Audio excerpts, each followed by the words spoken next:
দুধ খাচ্ছেন এবং ক্যালসিয়াম ট্যাবলেটও খাচ্ছেন, তবুও শরীর দুর্বল এবং হাড়ে ব্যথা, ভুল টাইমিং আর ভুল অ্যাবজর্বেশন। সবচেয়ে বড় ভুলগুলি হলো ক্যালসিয়াম খালি পেটে খাওয়া, আয়রন ট্যাবলেটের সাথে একসাথে খাওয়া, ভিটামিন ডি ছাড়া খাওয়া।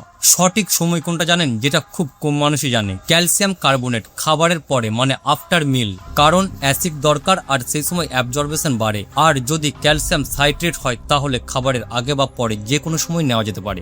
এতে অলরেডি অ্যাবজর্বেশন ইনডিপেন্ডেন্ট, এতে অ্যাসিড লাগে না। যদি আপনি ক্যালসিয়াম প্লাস ভিটামিন ডি3 খান তাহলে আপনাকে কি খেতে হবে? ক্যালসিয়াম উইথ ভিটামিন ডি3 না থাকলে ক্যালসিয়াম শরীরের মধ্যে ঢুকে ভালো করে কাজ করতে পারে না। ক্যালসিয়াম ইন্টেস্টাইনে অ্যাবজর্ব হয়, অ্যাক্টিভ ট্রান্সপোর্ট এবং প্যাসিভ ডাইফিউশন দেয়। ভিটামিন ডি কি করে? ক্যালসিয়াম বাইন্ডিং প্রোটিনকে বাড়ায়, যার ফলে অ্যাবজর্বেশন খুব ভালো হয়। একবারে যদি 500 mg বেশি না নেওয়া হয় তাহলে কি হয়? অ্যাবজর্বেশন শরীরে কমে যায়। সব থেকে ডেঞ্জার কম্বো কোনগুলো জানেন, যেগুলোকে অ্যাভয়েড করা একান্ত দরকার? ক্যালসিয়াম প্লাস আয়রনের ওষুধ একসাথে খাওয়া, ক্যালসিয়াম প্লাস থাইরয়েডের ওষুধ একসঙ্গে শুরু করা, অন্তত 2 থেকে 3 ঘন্টা গ্যাপ রাখুন। দেখুন, অনেক ক্যালসিয়ামের মধ্যে 1000 mg পাওয়ার থাকে, সেটা দিনে একবারে খাওয়ার দরকার নেই। যদি আপনি অর্ধেক করে ভাগ করে খেতে পারেন দিনে 2 বার, তাহলে এটা অ্যাবজর্বেশন বেস্ট হয় এবং শরীরের রেজাল্ট খুব ভালো দেখা দেয়। ক্যালসিয়াম কতদিন খাবেন? 2 থেকে 3 মাস রেগুলার, তারপর রিভিউ।